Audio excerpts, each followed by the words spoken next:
Welcome back. अमेरिकी कांग्रेस के 62 अरकान की जांच से सदर जो बाइडन को बानी पीटीआई की रिहाई के लिए लिखे गए खत के जवाब में पाकिस्तानी पार्लियामेंट के 160 अरकान ने भी शहबाज शरीफ को खत लिख दिया।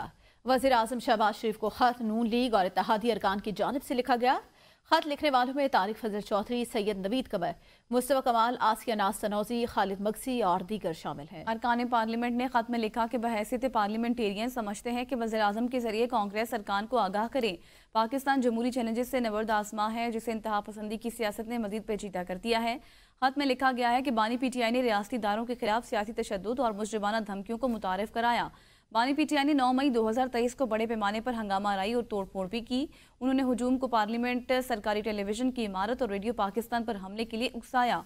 अरकान पार्लियामेंट ने खत में कहा कि बानी पीटीआई ने इंतशारी सियासत से अगस्त 2014 और मई 2022 में भी मुल्क को मफलूज किया था।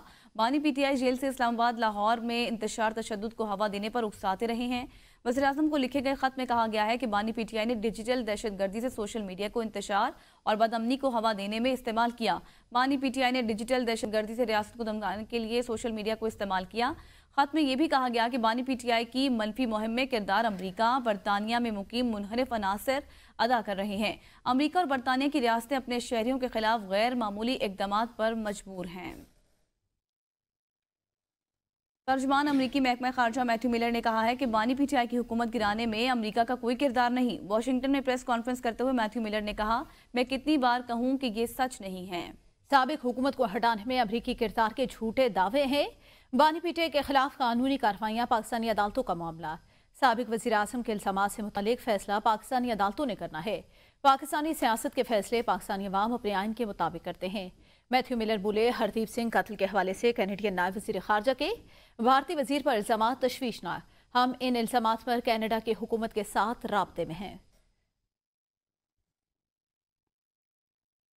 बानी पीटीआई को जेल मैनुअल के मुताबिक सहूलियात फराहम की जाएं। इस्लामाबाद हाई कोर्ट के डेप्टी सुप्रिटेंडेंट को बानी की पीटों से भी बात कराने की हिदायत। डेप्टी सुप्रिटेंडेंट अडियाला जेल ने बताया, बानी पीटीआई को जेल रूल्स के तहत तमाम सहूलियात फराहम की गई। मुलाकात भी शुरू हो गई है। जस्टिस अरबाब ताहिर ने वकील बानी पीटीआई शुएब शाहीन से मुकालमा करते हुए कहा, जेल हुकाम कहते हैं मुलाकातें बहाल कर दें। शुएब शाहीन ने कहा कि अदालत बयान हल्फी तलब करे कि मुलाकातों पर अब पाबंदी नहीं लगेगी। बानी पीटीआई की बेटों से टेलीफोन पर बात भी नहीं कराई जाती। डिप्टी सुप्रिटेंडेंट जेल ने कहा कि व्हाट्सएप कॉल की सहूलत जेल मैनुअल में नहीं। जस्टिस अरबाब ताहिर ने कहा कि व्हाट्सएप कॉल हो या जैसे भी आप बात करवाया करें। डिप्टी सुप्रिटेंडेंट अडियाला जेल ने इस्लामाबाद हाई कोर्ट को बताया कि अलियमीन गंडापुर की बानी से मुलाकात पर कोई पाबंदी नहीं। जस्टिस अरबाब ताहिर ने रिमार्क्स दिए कि देख लें, आइंदा ऐसी कोई दरख्वास्त यहाँ ना आए। अदालत ने अलियमीन गंडापुर की मुलाकात पर पाबंदी ना होने पर दरख्वास्त को निपटा दिया। अहम खबर दें आपको, चीन के पाकिस्तान में सफीर का बयान हैरान कुन करार। तर्जुमान दफ्तर खारजा मुमताज ज़ारा बलोच का कहना है कि चीनी सफीर का बयान दोनों ममालिक के सिफारती ताल्लुकात की अक्कासी नहीं करता। चीनी शहरियों के साथ चंद बदकिस्मत वाकयात रूनुमा हुए हैं। हमें चीनी हुकूमत और सिफारत खाने की तशवीश से आगाही है। चीन को इन वाकयात की तहकीकात के बारे में आगाह कर दिया। पाकिस्तान में क़यादत की सतह पर चीनी बाशिंदों, मनसूबों और कंपनियों के तहफ़्फ़ुज़ के अज़्म की तजदीद की गई। शंघाई ताउन तंजीम कॉन्फ्रेंस के दौरान वज़ीर आज़म ने चीनी हम मनसब को भी चीनी शहरियों के तहफ़्फ़ुज़ की यकीन दहानी कराई। उनका कहना था, डेरा इस्माइल खान में रूसी बाशिंदे के अगवा पर सोशल मीडिया रिपोर्ट देखी, अभी तफसीलात के मुकम्मल हुसूल तक इसकी तस्दीक नहीं कर सकते। रिजवान अब्बासी मजीद बताएंगे। रिजवान बताएगा, तर्जुमान दफ्तर खारजा ने आज हफ्तावार प्रेस ब्रीफिंग दी है। देखिए, चीनी सफीर के हवाले से जो आज एक ब्रीफिंग में बात चली कि सिक्योरिटी के मामलात पर चीनी सफीर ने कोई ऐसे कलमात कहे हैं जिस पर दफ्तर खारजा ने डिमांड किया, तो उस मुतल्लिक तर्जमान दफ्तर खारजा ने इस बात की तरदीद करते हुए कहा है कि ऐसा कोई डिमांड नहीं किया गया। जो सफीर यहाँ पर पाकिस्तान में तैनात हैं, उनका दफ्तर खारजा में जो आना जाना वो लगा रहता है। और इस हवाले से जो चीनी सफीर के हवाले से जो खबरें मीडिया पर गर्दिश कर रही हैं, उनका इससे कोई तल्लुक नहीं है। और ना ही तर्जमान दफ्तर खारजा ने इस मुतल्लिक वजह किया है कि जो तर्जमान जो सफीर के हवाले से खबरें मीडिया पर चली हैं वो बेबुनियाद हैं। जी, बहुत शुक्रिया रिजवान अब्बासी। तर्जुमान दफ्तर खारजा मुमताज़ ज़रा बलोच ने कहा है कि लंदन में साबिक चीफ जस्टिस काजी पाकिज़ा की गाड़ी पर हमला करने वालों के खिलाफ कानूनी कार्रवाई करेंगे। पाकिस्तानी हाई कमीशन की गाड़ी पर होने वाला हमला बाइस तशवीश है। तमाम साबिक चीफ जस्टिस साहिबान को दौरे के दौरान सिफारत खाने की जानिब से सहूलियात मुहैया की जाती हैं। पाकिस्तानी सफारत खाना इस हवाले से काम कर रहा है। वज़ीर आज़म शहबाज शरीफ ने कतर के वज़ीर आज़म शेख मोहम्मद बिन अब्दुर्रहमान अल सानी से मुलाकात की, जिसमें दो तरफा ताल्लुकात, तिजारत, सरमाकारी, तवानाई और दीगर शोबों में ताउन बढ़ाने पर तबादला ख्याल। वज़ीर आज़म ने पाकिस्तान की इक़्तिसादी तरक्की में कतर के ताउन को सराहा और मुख्तलिफ शोबों में कतर की मुसलसल हिमायत पर तशक्कुर का इज़हार किया। वज़ीर आज़म ने इक़्तिसादी ताल्लुकात को मज़ीद मुस्तहकम करने के लिए पाकिस्तान के आज़म का यादा किया और कतर में पाकिस्तानियों की मेज़बानी करने पर कतर का शुक्रिया अदा किया। शहबाज शरीफ का कहना था कि पाकिस्तानी दोनों ममालिक की तरक्की में पुल का किरदार अदा कर रहे हैं। मुलाकात के दौरान दोनों रहनुमाओं ने चैलेंजेस से निपटने के लिए पुरअमन हल और बाहमी ताउन की ज़रूरत पर जोर दिया। वज़ीर आज़म से कतर बिजनेसमैन एसोसिएशन ने वक्त भी मुलाकात की है। इंसदाद दहशतगर्दी अदालत इस्लामाबाद में इंटरनेशनल टीमों की आमदोरफ्त के दौरान कार सरकार में मुदाखलत का केस इमान मज़ारी, हादी अली चट्ठा दरख्वास्त जमानत मंजूर कर ली गई। इमान मज़ारी, हादी अली की 20,000 रुपये मुचलकों के एवज जमानतें मंजूर की गई हैं। आपको बताएं, इमान मज़ारी और हादी अली चट्ठा जिनकी जमानत जो है वो मंजूर कर ली गई है, इस हवाले से आपको अपडेट करते चलें। सलमान अकरम राजा मीडिया से गुफ्तगू कर रहे हैं। हो, एक खौफ का निज़ाम हो। ये पीटीआई का मामला नहीं है, इसलिए हम पूरी कौम को आवाज़ दे रहे हैं कि उठो। पीटीआई को यकीन है कि जो ये नई सरगर्मी है, बिल्कुल अमेरिकन प्रेसिडेंशियल इलेक्शन भी करीब है, तो कोई रब्त है डोनाल्ड ट्रंप के आने का और ये क्या? नहीं, इसका कोई अमेरिकी इलेक्शन से कोई ताल्लुक नहीं। राजा साहब, जो आपने नोटिस जारी किए थे अपने मुनहरिफ अरकान को, खास तौर पे जैन क्रैशी के हवाले से बताइएगा, क्या उन्होंने वजाहत दे दी और आप मुतमिन हैं उनके जवाब से? देखिए, एक जवाब आया है, लेकिन अभी हम उनको हेयरिंग देंगे, उनको बुलाएंगे। तमाम जिन लोगों को भी हमने शो कॉज नोटिस दिए हैं उनको बुलाकर सुना जाएगा और उसके बाद एक हमारी कमेटी है जो ये उनको सुनवाई देगी, वो फैसला करेगी और ये जल्द हो जाएगा इंशाल्लाह। सलमान साहब, ये बताएं कि माजी में हमने देखा पीटीआई की हुकूमत थी तो सेनेटर बन जाते हैं, किस तरह वोट डाले जाते हैं, वो भी सारे किस्से सबके सामने हैं। अब अगर 27वीं या 26वीं तरमीम में हमने देखा कि हुकूमत ने मंजूर करवाना था, वोट डाल लिए, 27वीं आती हुकूमत मंजूर कराएगी, तहरीक इंसाफ क्या एहतजाज के ज़रिए सारी चीज़ें रोकना चाहती है? यहाँ पार्लियामेंट में अगर आप नहीं जाएंगे तो इन चीज़ों का रास्ता किस तरह रोकेंगे?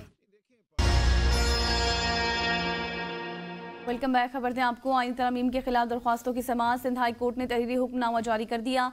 तहरीरी हुक्मनामे के मुताबिक 2 दरख्वास्तों के जरिए 26वीं आईनी तरमीम के कुछ आर्टिकल्स को चैलेंज किया गया।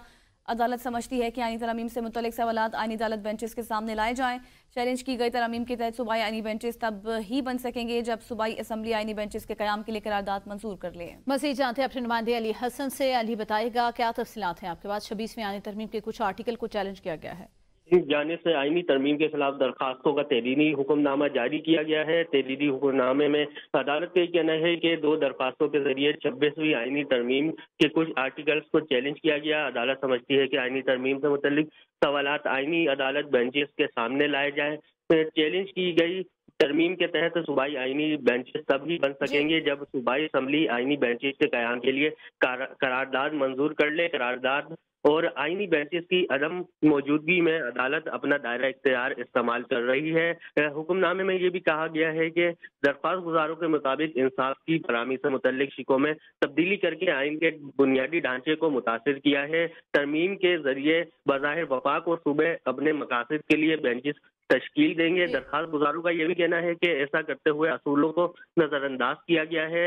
हुक्मनामे में यह भी बताया गया है कि असूलों के मुताबिक इंसाफ होना ही। हुक्मनामे से मुतल्लिक तफसीलात से आगाह कर रहे थे, बहुत शुक्रिया आपका।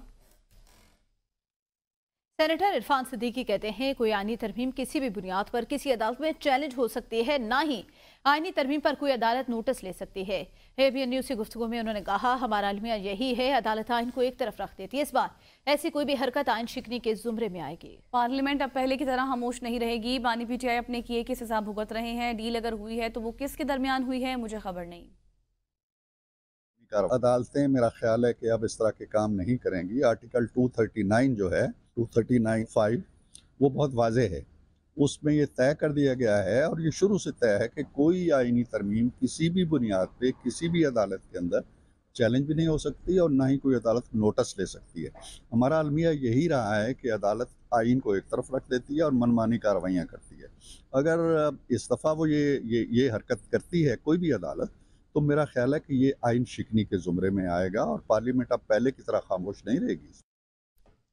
वज़ीर आला पंजाब मरीम नवाज ने कहा है कि मुखालिफिन भी कहने लगे हैं कि पंजाब में नून लीग की हवा चल पड़ी है। मुखालिफिन इंतशार और फसाद फैलाने की सियासत कर रहे हैं। काम करना किसी किसी को आता ही नहीं, नकल के लिए अक्ल चाहिए होती है। ये तो किसी की नकल भी नहीं कर सकते, चुप करके घर बैठ जाओ। अब तुमने इक़्तिदार में नहीं आना, हुकूमत में आए तो फितना फसाद, लेकिन कारकर्दगी सिफर कारकर्दगी वाले पंजाब हुकूमत पर बुतान तराशी करते रहे। पंजाब में इंतशार, जबकि हुकूमत और किसान के दरमियान साजिश पैदा करने की कोशिश की गई। तरक्की की राह में नून लीग का कोई सानी नहीं, कारकर्दगी में नून लीग का पलड़ा पहले ही भारी था और भारी रहेगा। पंजाब के अंदर लड़ाई झगड़ा फितना फसाद कराने की, जो कि उनका काम है करना, चाहे वो हुकूमत में हो या हुकूमत से बाहर हो। अब वो ये नहीं कह सकते कि उनको कभी हुकूमत नहीं मिली। हुकूमत में आए तो फितना फसाद, गाली गलोच, इल्ज़ामात, कारकर्दगी सिफर। वो कहते हैं कि मैंने ये आज अभी सुनी है मैंने बात, वो कहते हैं मुस्लिम लीग नून की हवा चल पड़ी। अल्लाह के फजल व करम से शुक्र है उसका। कारकर्दगी में, अवाम की खिदमत में, तरक्की में मुस्लिम लीग नून का पलड़ा कल भी भारी था, आज भी भारी है और इंशाअल्लाह ताला कल भी भारी रहेगा। जब हम इक़्तिदार में आएंगे, ये भाई चुप करके घर बैठ जाओ, अब तुमने इक़्तिदार में इंशाअल्लाह ताला नहीं आना।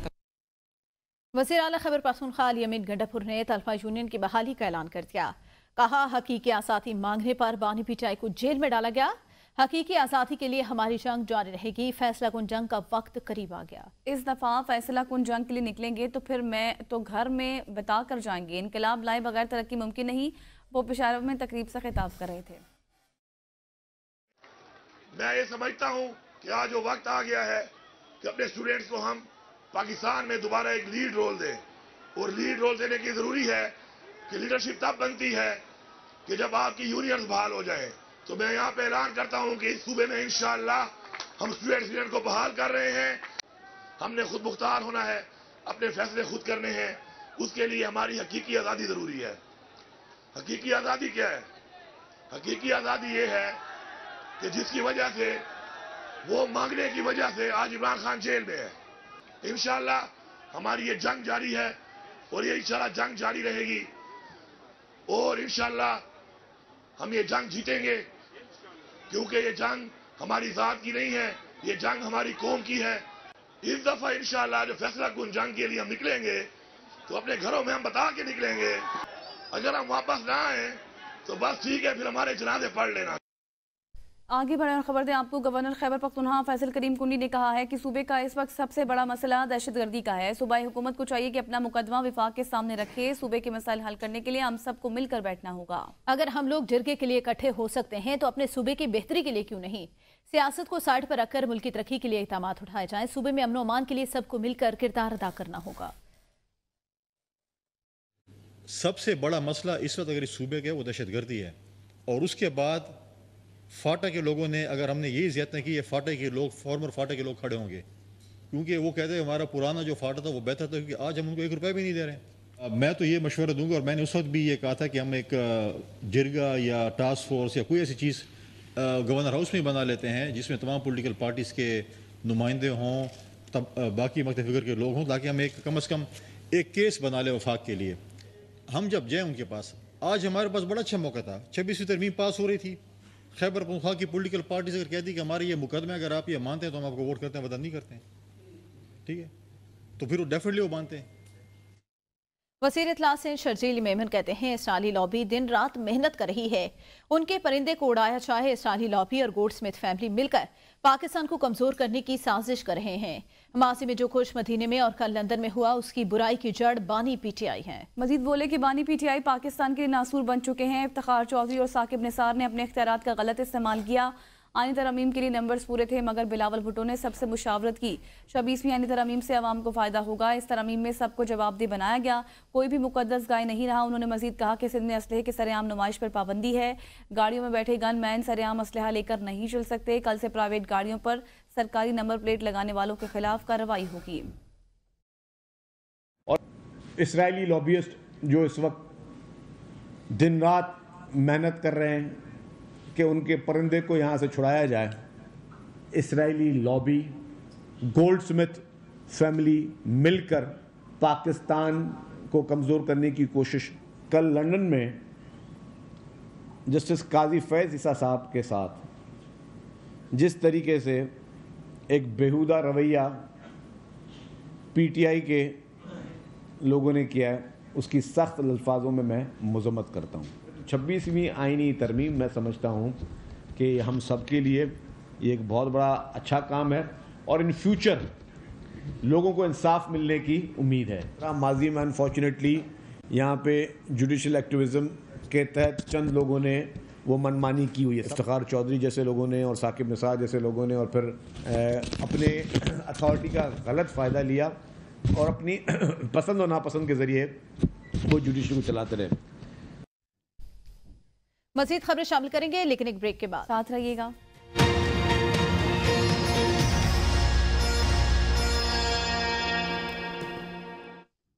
Welcome back. बात करें रावलपिंडी अठियाला जेल की तो 190 मिलियन पाउंड रेफरेंस पर समात। बुशरा बीबी के वकला की अदम मौजूदगी के बाद केस की तफ्तीशी अफसर पर जिरा न हो सकी। अदालत ने रिमार्क्स दिए वकला का यही तरीकाकार रहा तो जमानत मंसूख करके वारंट दोबारा जारी हो सकते हैं। अदालत ने 190 मिलियन पाउंड रेफरेंस पर समात कल तक के लिए मुलतवी कर दी है। 190 मिलियन पाउंड से मुतालिक आपको आगाह कर रहे हैं। समात कल तक मुलतवी कर दी गई है। रावलपिंडी अडयाला जेल में 190 मिलियन पाउंड रेफरेंस पर समात कल तक मुलतवी। अनवार अब्बासी इस मुतालिक तफसीलात से आगाह करेंगे। जी अनवार बताएं, कल तक समात मुलतवी कर दी गई? जी बिल्कुल, अडयाला जेल में 190 मिलियन पाउंड रेफरेंस केस पर समात हुई। बुशरा बीबी की जानब से मामून वकील खालिद यूसुफ चौधरी अदालत में पेश हुए। वकील खालिद यूसुफ चौधरी ने बुशरा बीबी की तिबी बुनियादों पर हाजिरी से इस्तिस्ना की दरखास्त दायर की। नए प्रोसिक्यूटर की जानब से बुशरा बीबी की हाजिरी से इस्तिस्ना की दरखास्त की मुखालफत की गई। नए प्रोसिक्यूटर ने अदालत में मौक़िफ़ इख्तियार किया कि बुशरा बीबी ना तो खुद अदालत में पेश हुई हैं और ना ही उनके वकला आए हैं। उन्होंने ये मौक़िफ़ इख्तियार किया कि वकला की मौजूदगी में आज की समात की तारीख दी गई थी। अगर वकला हाई कोर्ट में मसरूफ थे तो अदालत को बता देते। नए प्रोसिक्यूटर ने मज़ीद कहा कि तफ्तीशी ऑफिसर पर जिरा मुकम्मल ना हो सकी। बहुत शुक्रिया अनवार अब्बासी। आजम सवाती के अदालती औकात के बाद जिस्मानी रिमांड देने के खिलाफ केस में अहम पेशरफ्त। इस्लामाबाद हाई कोर्ट ने आजम सवाती के जिस्मानी रिमांड के ऑर्डर्स को कलअदम करार दे दिया। इस्लामाबाद हाई कोर्ट ने आजम सवाती की दरख्वास्त मंजूर कर ली। जस्टिस मियां गुल हसन औरंगजेब ने रिमार्क्स दिए। जज अबुल हसनात ने जो रिपोर्ट दी उस पर मुतमैन है। जस्टिस हसन औरंगजेब ने रिमार्क्स दिए, एक बंदे का जिस्मानी रिमांड हुआ, रिमांड खत्म होने पर दूसरा रिमांड ले लिया गया। जज को कहा गया कि 5 अक्टूबर का मुकदमा है, मुझसे रिमांड कैसे मांग रहे हैं? मेरा गुज़िश्ता रोज का गुस्सा काबिल जवाज नहीं था, मुझे उस पर अफसोस है। जज हमारे सामने नहीं थे, मुझे इस तरह नहीं करना चाहिए था। हम जो फैसले में नहीं लिख सकते वो हम अदालत में भी कह नहीं सकते। बात करेंगे स्मॉग की। लाहौर में ग्रीन लॉकडाउन के बावजूद स्मॉग आउट ऑफ कंट्रोल। सुबह के औकात में एयर क्वालिटी इंडेक्स 370 से तजावुज, शाम को एयर क्वालिटी इंडेक्स 500 से तजावुज करने का इम्कान। पंजाब हुकूमत के नोटिफिकेशन के बावजूद बारबेक्यू और ओपन फूड बनाने का सिलसिला जारी। शहरी भी स्मोक के असरात से लापरवाह और मास्क पहनने से गुरेजा दिखाई देते हैं। जिला इंतजामिया ने लाहौर के अहम इलाकों में ग्रीन लॉकडाउन पर अमल दरामद का आगाज कर दिया। शिमला पहाड़ी के गिरदोनवा में चिंची रिक्शों का दाखिला बंद कर दिया गया। Abbott road, Egerton road, Empress road और डेवरेंट रोड और डेविस रोड पर भी धुआं छोड़ने वाली कमर्शियल गाड़ियों को दाखिला बंद कर दिया। ग्रीन लॉकडाउन के इलाकों में खुली जगह पर पानी का छिड़काव भी जारी है। लाहौर हाई कोर्ट का आलूदगी का बायस बनने वाली फैक्ट्रियों को गिराने का हुक्म। अदालत ने फसलों की बाकियात जलाने वालों के खिलाफ एक्शन तेज करने की हिदायत कर दी। देखते हैं लाहौर से सब्ताह अली की खुसूसी रिपोर्ट। लाहौर के जस्टिस शाहिद करीम ने स्मोक के तदारुक के लिए दायर दरखास्तों पर तहरीरी हुक्म जारी कर दिया। तहरीरी हुक्म में अदालत ने कहा, महकमा स्कूल डिपार्टमेंट स्कूल्स के बच्चों को पिक एंड ड्रॉप के लिए बसें देने की तफसीली रिपोर्ट जमा करवाए। अदालती हुक्म में कहा गया कि सरगोदा में फैक्ट्रियों की आलूदगी को मॉनिटर करने के लिए टीमें तश्कील दे दी हैं। अदालत ने हिदायत दी है कि आलूदगी का बायस बनने वाली फैक्ट्रियों को गिराया जाए और इस हवाले से मॉनिटरिंग को मजीद सख्त किया जाए। अदालत ने टोलेंटन मार्केट से मुतालिक तफसीली रिपोर्ट भी आइंदा समात पर तलब कर ली। पीआईए की निजकारी का अमल मुकम्मल होगा या मजीद ताखीर होगी, फैसला आज होगा। पीआईए की निजकारी के लिए काबीना कमेटी बनाए निजकारी आज गौर करेगी। नायब वज़ीर आज़म इसहाक डार निजकारी कमेटी इजलास की सदारत करेंगे। ज़राए के मुताबिक पीआईए निजकारी के लिए 6 शॉर्टलिस्ट कंपनियों में से सिर्फ एक ने बोली के लिए रकम जमा कराई। कमेटी ने बोली की मंजूरी दी तो निजकारी का अमल मुकम्मल हो जाएगा। काबीना से पीआईए के रिजर्व प्राइस की मंजूरी सर्कुलेशन से हासिल की जाएगी। मंजूरी की सूरत में निजकारी का अमल मकामी होटल में मुनक्किद होगा। बोली की तकरीब सरकारी टीवी पर बराह रास्त दिखाई जाएगी। जराई का बताना है बोली के लिए ब्लू वर्ल्ड सिटी कंसोर्शियम के अलावा किसी और ग्रुप ने ताहाल कागजात जमा नहीं कराए। चमन में 3 साल बच्चा ट्यूबवेल के बोर में गिर गया। ट्यूबवेल का बोर 950 फीट गहरा। पीटीएम में जिले इंतजामिया मकामी कबाइल अपने मतताब के तहत बच्चे को निकालने में मसरूफ हैं। मज़ीद तफसीलात जानते हैं नुमाइंदा ABN न्यूज़ हिदायतुल्लाह अचकज़ई से। जी बिल्कुल, इस वक्त मैं ज़रगी खारिज के उस इलाके में मौजूद हूँ जहाँ पर गुज़िश्ता शब 3 साल का एक मासूम बच्चा ट्यूबवेल में गिर गया था। 900 फुट गहरा बोर जो है उसमें गिर गया था, जिस पर मुकामी इंतज़ामिया उसी वक्त उन्होंने यहाँ पर अप्रोच किया था और जो मुकामी रेस्क्यू यहाँ पर माहिरीन थे उसको बुलाया गया था। इस वक्त मेरे पास ज़िले इंतज़ामिया का एक अफसर मौजूद हैं, उनसे बात करना चाहेंगे कि उस हवाले से मज़ीद क्या कहते हैं। जी, गुज़श्ता शब जो वाक़या हुआ था योगर की तरफ से हम लोगों को इत्तला मिली है। हम लोग यहाँ पे जब आ गए थे, जो यहाँ के जो लोकल लोग हैं रेस्क्यू या जो कल अब्दुल्ला से है या नज़दीक जो हमारे साथ है जो इसमें तजर्बा रखते इस लोगों को बुलाया। हम लोगों ने कोशिश की 2-3 बजे तक, लेकिन कामयाब नहीं हुए इसमें। तो पीडीएमए के साथ रब्ता किया, फिर पीडीएमए की टीम आ गई। अभी इंशाल्लाह इसी रेस्क्यू ऑपरेशन जारी है, उम्मीद है इंशाल्लाह बच्चा निकल जाएंगे। हाँ जी बिल्कुल, जिस तरह अभी लेवीज़ अफसर ने कहा कि जो बच्चा है उस पर इस वक्त यहाँ पर पीडीएमए की टीम भी पहुँच गई है, वो उसकी भी कार्रवाई जारी हैं बच्चे को रेस्क्यू करने के लिए। लेकिन यहाँ पर जो मकामी ज़राए हैं, जो माहिरीन है, उसके मुताबिक बच्चे की मौत वाक़या हो चुकी है, क्योंकि उस वक्त जो बोर है, बोर के नीचे वहाँ पर पानी खड़ा है और बच्चा बिल्कुल पानी में इस वक्त डूबा हुआ है। जबकि पीडीएमए मुकामी जो यहाँ पर माहिरीन है उसके ताउन से यहाँ बच्चे को बाहर निकालने की कोशिश जारी है। जी, रावलपिंडी की तहसील कहूटा में एक बच्चा पहाड़ी पत्थर में फंस गया। बच्चा 26 घंटों बाद निकाल लिया गया। रेस्क्यू टीम ने मकामी अफराद की मदद से 26 घंटों के बाद बच्चे को निकाल लिया। वकुआ कहूटा के दुश्वार गुजार इलाका खोइया में पेश आया। रेस्क्यू के मुताबिक बच्चा पहाड़ों में बकरियां चराते हुए पत्थर में फंसा था। जाए वकुआ रोड से काफी दूर था, जिस वजह से ऑपरेशन में मुश्किलात रही हैं।